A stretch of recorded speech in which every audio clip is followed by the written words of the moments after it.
नमस्कार, मैं हूं विशाल और आप देख रहे हैं prime debate India. Jammu Kashmir की पूर्व मुख्यमंत्री महबूबा मुफ्ती को एक नोटिस मिला है। नोटिस बंगला खाली करने का। इस नोटिस के मिलने की तस्दीक भी हो चुकी है। महबूबा मुफ्ती का मुख्यमंत्री का पद 3 साल पहले ही जा चुका था। फेयर व्यू नामी ये बंगला साल 2005 से मुफ्ती परिवार के पास है। मतलब 2005 में इसे उस वक्त मुफ्ती मोहम्मद सईद को आवंटित किया गया था। खुद महबूबा मुफ्ती ये बात कह रही हैं। महबूबा मुफ्ती का कहना है कि बंगला खाली करने का जो आधार बताया गया है वो सही नहीं है। तो क्या है आधार? क्यों इसे सही नहीं बताया जा रहा है? महबूबा मुफ्ती आगे क्या करेंगी? बंगला खाली करेंगी या कोई और कदम उठाएंगी? अगर खाली करेंगी तो फिर कहां जाएंगी? इस नोटिस पर दूसरे राजनीतिक दलों का क्या रिएक्शन है? ऐसे ही सवालों का अपने पैनलिस्ट से ढूंढेंगे जवाब।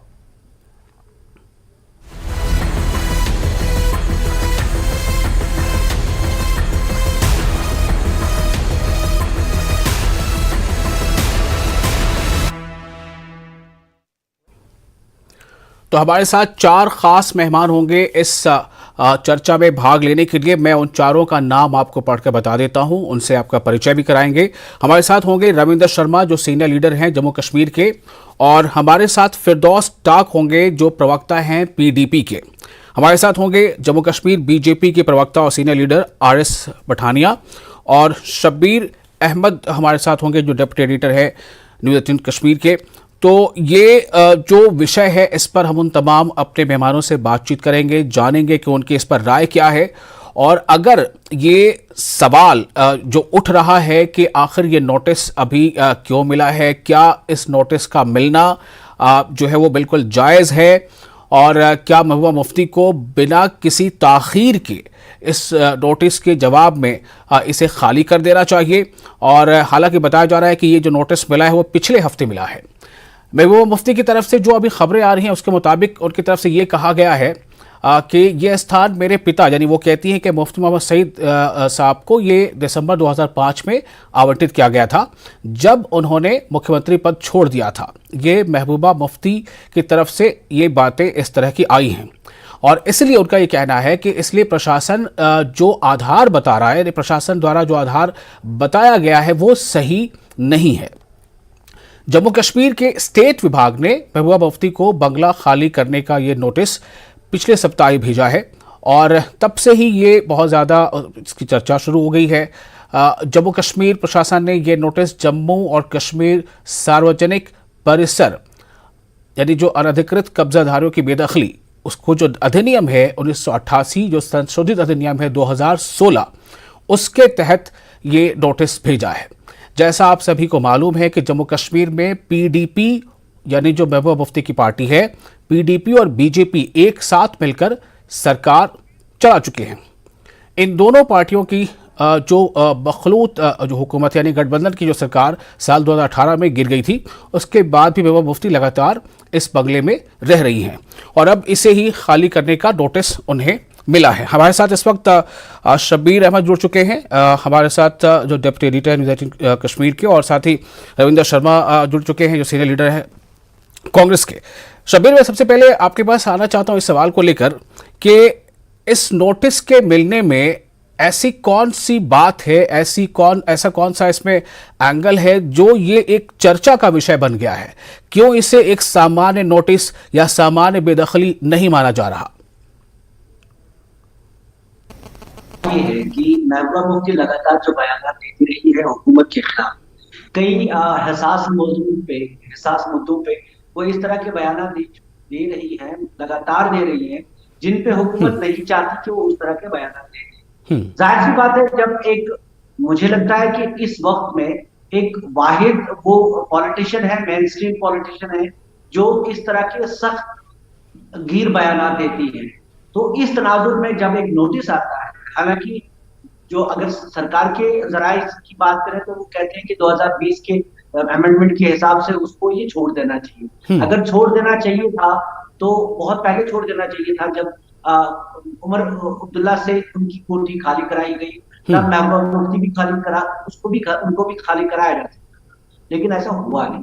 क्योंकि पिछले कई दिनों से बयानात आए, जैसा कि किलिंग्स को लेके बयान आए, उसके बाद से उन्होंने लगातार हुकूमत को निशाना बनाया है। वो सिर्फ यूटी सरकार को नहीं बल्कि सीधे केंद्र सरकार को निशाना बनाती है। तो इस तनाजुर को जब लोग जोड़ते हैं तो उन्हें लगता है कि कई लोगों को ये लगता है कि शायद उसके रिप्राइजल में, और खुद मुझे लगता है महबूबा मुफ्ती भी चाहेंगी कि इस इविक्शन नोटिस को इसी तनाजुर में लिया जाए, क्योंकि उन्हें लगता है कि अगर इस तनाजुर में अगर इसको लिया जाएगा, क्योंकि मैंने जब उनसे बात की उन्होंने कहा कि ये तो एक्सपेक्टेड था, ये तो एक्सपेक्टेड था। इसका मतलब ये कि वो कहना चाहती है कि जिस तरह की वो बयानबाजी करती है, या जिस तरह से वो हुकूमत बीजेपी की, चाहे केंद्र में हो चाहे यूटी सरकार हो यहाँ की, उनके खिलाफ बयान देती है, उसके रिप्राइजल में, उसके तनाजुर में ही ये कोठी खाली कराई जा रही है। इस वजह से इसको एक ट्विस्ट मिला है। अदरवाइज जब उमर अब्दुल्ला के साथ हुआ था तो इतना ज्यादा शोर शराबा नहीं हुआ। ठीक है, हमारे साथ इस वक्त आर.एस. पठानिया जुड़ चुके हैं, बीजेपी के प्रवक्ता हैं। पठानिया साहब, महबूबा मुफ्ती को बंगला खाली करना है, लेकिन ये बहुत सहज नहीं लग रहा है, चूंकि खबर ये है कि पिछले सप्ताह ये नोटिस मिला है और जो जिस तरह की बातें उनके तरफ से आ रही हैं उससे ऐसा लग रहा है कि थोड़ा अनकंफर्टेबिलिटी है। इस पर बीजेपी क्या कहना चाहती है? ऐसा है, मेरा एक पर्सनल रिक्वेस्ट, मेरी इल्तजा भी है और मेरा एक सलाह, मेरा एक पर्सनल एडवाइस भी है जी।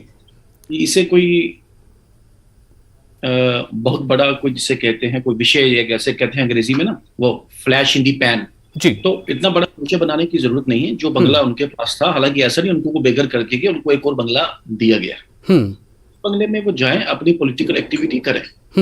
सरकार ने फैसला लिया कि in the fitness and in the present scheme of things, जो बंगला उनके पास था वो एक चीफ मिनिस्टर लेवल का बंगला है।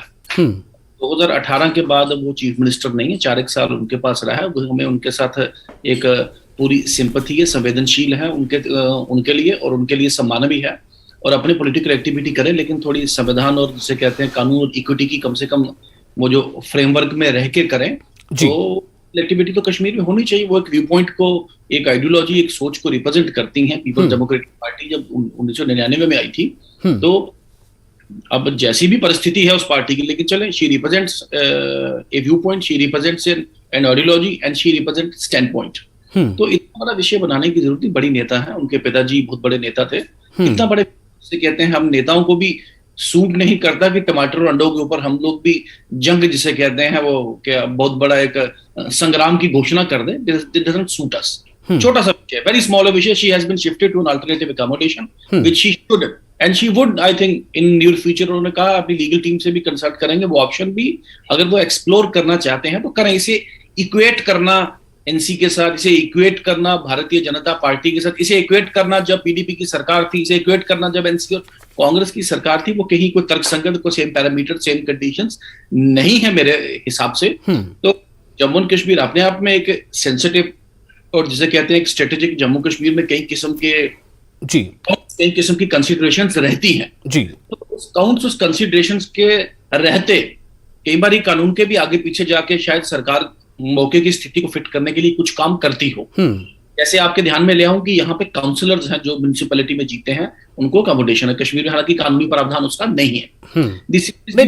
मेरा ये सवाल है कि उनकी तरफ से ये बात कही गई है कि इसका जो आधार है इस नोटिस का वो सही नहीं है, तो इस आधार में क्या कमी नजर आ रही है? बीजेपी को भी क्या ये लगता है कि वो सही नहीं है, या अगर ये सही है तो फिर इतने इसमें डिले क्यों हुआ? ये तो नोटिस बहुत पहले सर्व किया जा सकता था। बिल्कुल ठीक कह रहे हैं। मैंने आपको कहा कि जम्मू कश्मीर में यहाँ की सिक्योरिटी, यहाँ की स्ट्रेटेजिक, यहाँ की पॉलिटिकल हालात देखते हुए कई बार सरकार एक्स्ट्रा लेग भी उसमें जाती है परिस्थितियों के मुताबिक। मैंने कहा आपको कि म्युनिसिपल काउंसिलर्स को अकोमोडेशन है, डीडीसी मेंबर्स को काउंसिल अकोमोडेशन है। ऐसे लोग, जो पॉलिटिकल लोग जो किसी सब्सटेंशियल पोस्ट पे नहीं है, उनको भी एक अकोमोडेशन होगा वो, और हालांकि कानून में कोई ऐसा प्रावधान नहीं है। तो दैट्स वन पार्ट। ऐसे ही जम्मू कश्मीर में भी एक कानून था कि चीफ मिनिस्टर्स को अकोमोडेशन था, लेकिन आज कानून जम्मू कश्मीर में एग्जिस्टेंस में नहीं है। और आपके ध्यान में रहे कि फारूक अब्दुल्ला, गुलाम नबी आजाद, जो 2 फॉर्मर चीफ मिनिस्टर्स हैं, Omar Abdullah, they have already surrender. उन्होंने ऑफिशियल अकोमोडेशन अपना ऑलरेडी ही सरेंडर कर चुके हैं उसमें। ये नोटिस क्या पहले सर्व किया जा सकता था? किया जा सकता था, नहीं किया तो कोई बुरी बात नहीं है, कोई ऐसी मैं फिर आपके पास आता हूं। हमारे साथ फिरदौस टाक है, प्रवक्ता है पीडीपी के, यानी वही पार्टी जिससे महबूबा जो महबूबा की पार्टी है। टाक साहब, क्या है इस पर रिएक्शन? पीडीपी को क्या ये बिल्कुल सहजता से बंगला को खाली नहीं कर देना चाहिए महबूबा मुफ्ती को, या और पहले ही खाली नहीं कर देना चाहिए था? अब क्या वो कदम उठाने वाली है या कब तक खाली करने वाली है? देखिए, दो चीज़ें हैं। एक तो ये है कि क्या महबूबा मुफ्ती साहिबा ये बंगला खाली करने चाहती हैं या नहीं करना चाहती हैं। मैं आपको ये विश्वास के साथ कहता हूँ कि जब पहले भी एक बार गवर्नमेंट की तरफ से ये इनिशिएटिव लिया गया था और मैं उन दिनों महबूबा जी से मुलाकात के लिए गया था, तो मैंने देखा कि वहाँ पे उनके घर में कोई सामान नहीं पड़ा हुआ है। जब मैंने उनसे पूछा कि ये सामान कहाँ गया, उन्होंने कहा आई एम रेडी पैक्ड, जब मुझे गवर्नमेंट कहेगी तो मैं निकल जाऊंगी, मेरे लिए ज़्यादा कोई बड़ी बात नहीं है। तो ये नहीं है कि महबूबा मुफ्ती साहिबा जो है वो उस किस्म की लीडर हैं कि जो नहीं रिलक्टेंस है कि नहीं मैंने रहना ही एक बड़े बंगलों में है, ऐसा नहीं है। और ना वो इन चीज़ों से डर के अपनी जो आइडियोलॉजी है, जो अपनी जो एक स्टैंड है, उसके साथ किसी भी सूरत में कंप्रोमाइज करेंगी। आपने देखा उनकी तरफ से, गवर्नमेंट की तरफ से ईडी नोटिस किए गए उनकी। मैं थोड़ा सा आपको रोकूंगा टाक साहब, मैं ये जानना चाहता हूँ, आपने बताया कि एक बार आप गए थे और आपने देखा कि सामान नहीं, आपने सवाल पूछा, ये कब की बात है? देखिए, ये इससे पहले भी एक बार गवर्नमेंट की तरफ से इनिशिएटिव लिया गया था कि उनको कहा गया था कि आप गवर्नमेंट अकोमोडेशन छोड़िए।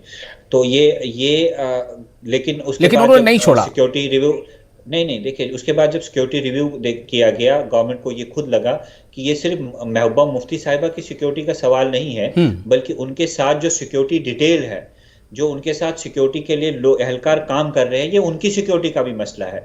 वो ऐसे अकोमोडेशन में रहें जहां पे कम से कम उनको भी रहने की जगह हो, जहां पे उनको भी एक सिक्योर एनवायरनमेंट। लेकिन अब अगर दोबारा ये नोटिस है तो इसका मतलब है कि एडमिनिस्ट्रेशन को ये लग रहा है कि हालात पहले शायद वैसे थे, अब बदल गए हैं, अब सिक्योरिटी उतना बड़ा मसला नहीं है। तो अब क्या राय है उनकी? अब क्या महबूबा मुफ्ती इसे खाली कर देंगी, या फिर जैसा कुछ खबरें इस तरह की आ रही है कि वो लीगल टीम से कंसल्ट करेंगी? मतलब क्या है?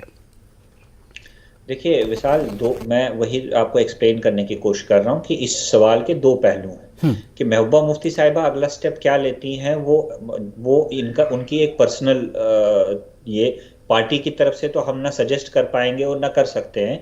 ये उनकी एक पर्सनल चीज़ है कि वो क्या लीगल ऑप्शंस में यूटिलाइज करती हैं या वो गवर्नमेंट से रिक्वेस्ट करती है, वो आने वाले कुछ दिनों में साफ हो जाएगा। लेकिन इसके साथ साथ आपको इसका पस मंजर भी देखना चाहिए कि ये क्यों हो रहा है। अभी आप भारतीय जनता पार्टी के प्रवक्ता और उनके पूर्व सांसद जो है यहाँ पे बोल रहे थे कि ये चीफ मिनिस्टर का बंगलो है, चीफ मिनिस्टर को खाली। इनके डिप्टी चीफ मिनिस्टर जो है वो अभी कोई पोस्ट भी नहीं होल्ड कर रहे हैं और पार्टी में भी कोई पोस्ट होल्ड नहीं कर रहे हैं। वो डिप्टी चीफ मिनिस्टर के बंगलों में है, वो कानून उन पे लगता नहीं है। पठानिया साहब खुद पूर्व फॉर्मर लेजिस्लेटर हैं, अब नहीं रहे, कोई कानून भी नहीं, लेकिन ये जम्मू में जो है गवर्नमेंट अकोमोडेशन में रह रहे हैं। इनके जो फॉर्मर लेजिस्लेटर्स हैं, फॉर्मर मिनिस्टर्स हैं, वो कश्मीर में भी और जम्मू में भी दोनों जगहों पर गवर्नमेंट बंगलोज और बड़े बड़े मिनिस्ट्रियल बंगलोज जो है वो ऑक्युपाई करके हैं। और इसके साथ मैं आपको ये दावे के साथ कहता हूं कि जो जम्मू में इनके मिनिस्टर्स, फॉर्मर मिनिस्टर्स रह रहे हैं गवर्नमेंट अकोमोडेशन में, 30% वो ऐसे लोग हैं जिनके पास 5 करोड़ से छोटी कोठी किसी के पास जम्मू में नहीं है। वो अपनी जो गवर्नमेंट जो अपनी प्राइवेट अकोमोडेशन है वो उन्होंने रेंट पे दी है और वो गवर्नमेंट अकोमोडेशन में रह रहे हैं।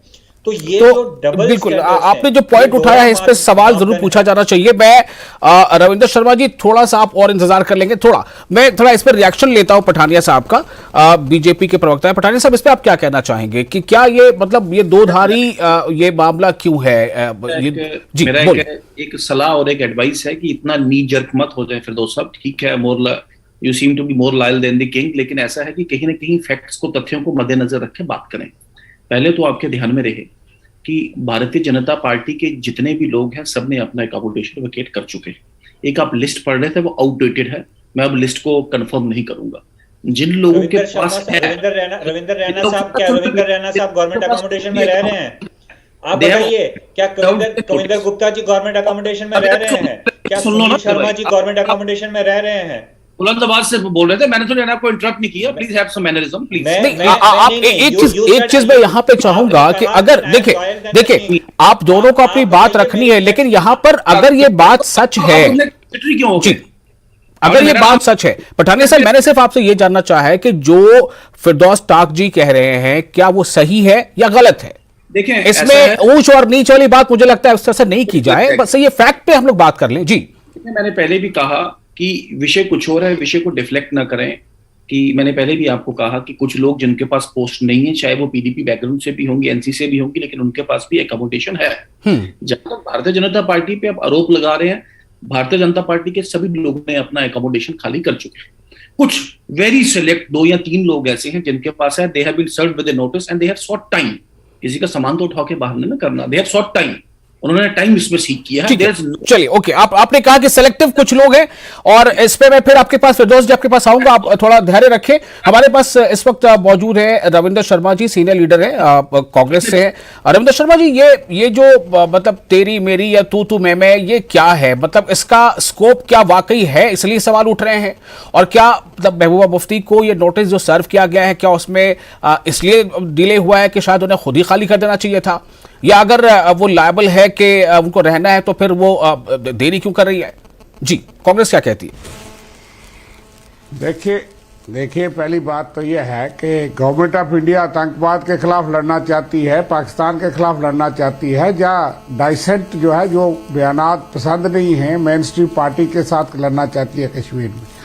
अगर ये कहा जाए कि पिछले 1-1.5 साल से सिलेक्टिव और टारगेटेड किलिंग्स हो रही हैं और सिक्योरिटी हालात बहुत बेहतर हो गए और आज जरूरत पड़ी उनको नोटिस देने की, ये भी दुर्भाग्यपूर्ण है।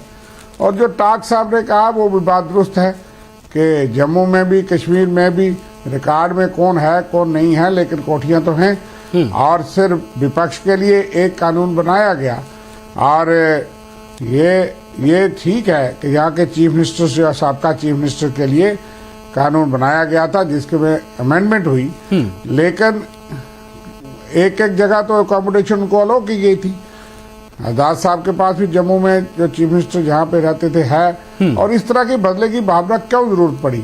आप सियासी लड़ाई लड़िए, आप उनके बयानात पसंद नहीं हैं, उनके खिलाफ लड़ाई लड़िए, लेकिन एक तरफ से आप कहते हैं चुनाव जल्द होगा, एक तरफ से आप विश्वास बाली की बातें करते हैं।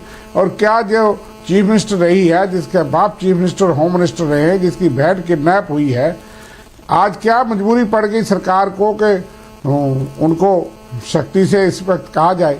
बहुत से लोग हैं उसमें, अगर ना पड़े, अगर सिक्योरिटी हालात में लोगों को अलो किया गया है और करना भी चाहिए। जम्मू कश्मीर वैसी रियासत नहीं है, वैसा हालात नहीं है, यहाँ पे कोई सुरक्षित नहीं है। कश्मीर के अंदर जो चाहे उनके हक में बयान दें, चाहे सिंपैथेटिक बयान दें, लेकिन मिलिटेंट्स और पाकिस्तान उनको छोड़ने वाला नहीं है। इतने लोग जो अलगाववादियों के नेता मरवाए गए पाकिस्तान द्वारा, हिजबुल मुजाहिदीन मारे गए, क्योंकि पॉलिटिकल क्लास फिर पॉलिटिकल क्लास है, चाहे वो अलगाववाद भी है।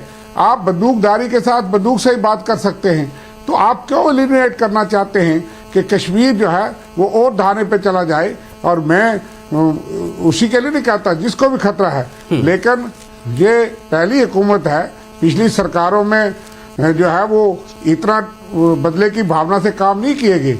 ये भी देखा गया कि किसके पास अकोमोडेशन है, शहर में है, कहीं नहीं है। हाँ। आज आप सख्ती करना चाहते हैं, हाँ। क्योंकि कल परसों आपने चुनाव अगर करने हैं, हाँ। तो आज क्या मजबूरी पड़ी कि एक साबका चीफ मिनिस्टर, एक पार्टी के हेड को।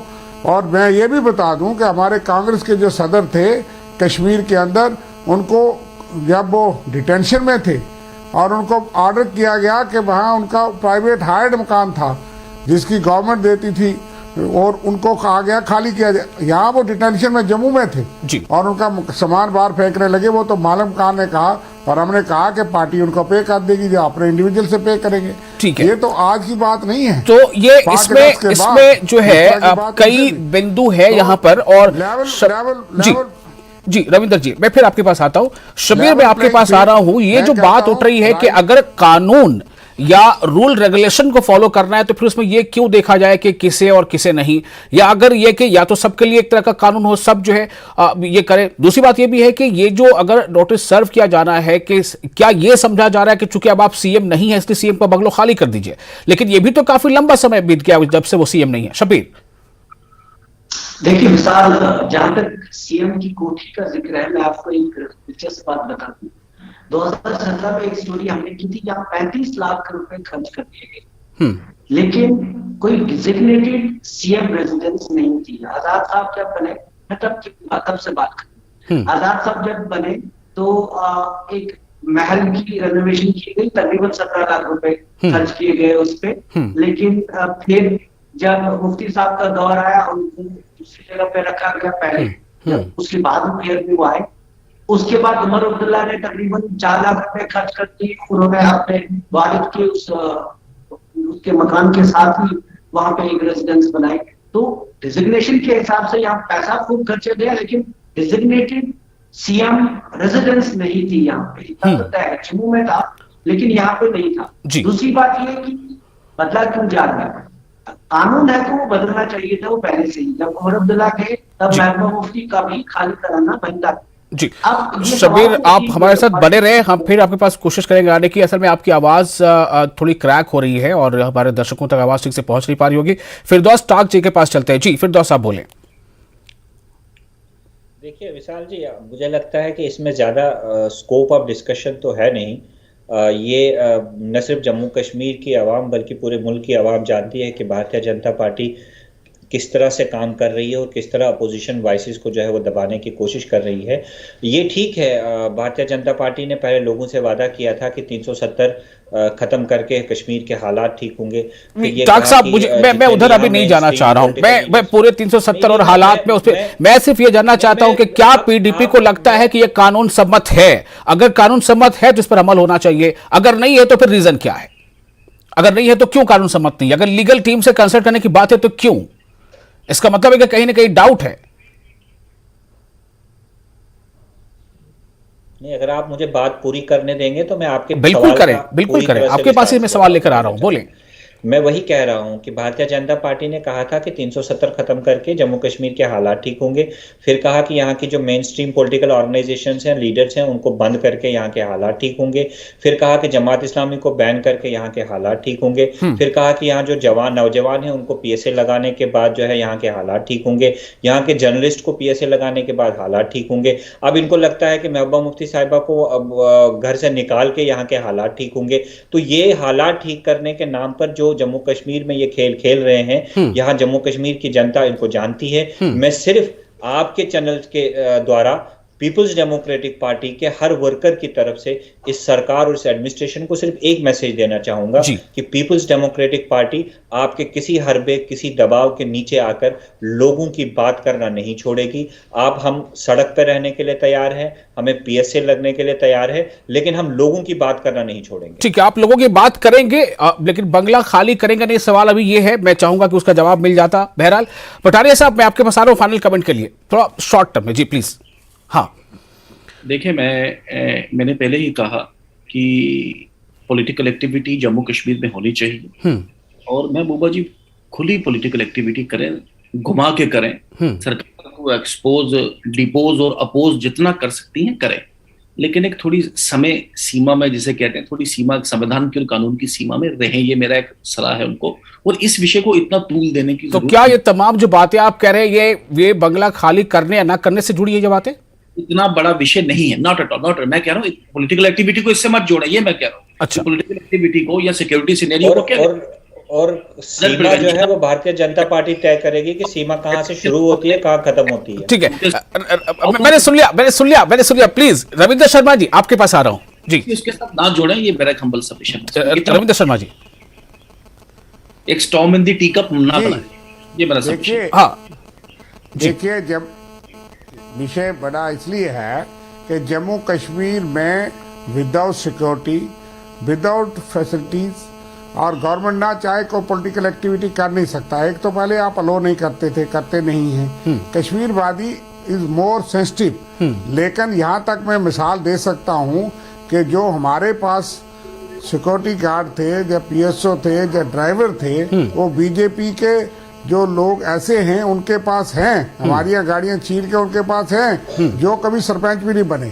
और सिक्योरिटी कश्मीर के अंदर हमारे नेता, इसलिए पठानिया जी हमारे छोटे भाई हैं, इनको तो कहना है प्रवक्ता है बेचारे, डिफेंड करेंगे, लेकिन बात यह है कि सरकार को इतना डिस्क्रिमिनेशन नहीं करना चाहिए। और कश्मीर वादी में जो लोग हिम्मत कर रहे हैं पॉलिटिकल वाइज, वो हमारे खिलाफ भी हो सकते हैं, मुखालिफ भी हो सकते हैं, लेकिन उनको हमसे ज्यादा they should be given security आज फैसिलिटीज, नहीं तो बंदूक की बात होगी, पाकिस्तान से होगी और वो हालात सामान्य नहीं हो सकते। और मैं समझता हूँ ऐसे एक्शन से वो लोग मजबूत होते हैं।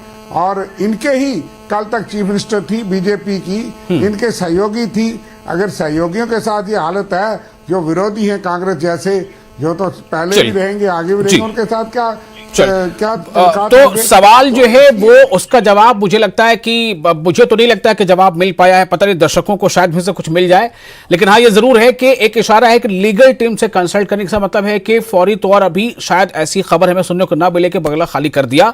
उसके पीछे बहुत सारे तर्क वितर्क हैं, वो आपने अभी सुना है। बहुत शुक्रिया आप तमाम मेहमानों का इस कार्यक्रम में जुड़ने के लिए। मुझे दीजिए इजाजत, नमस्कार।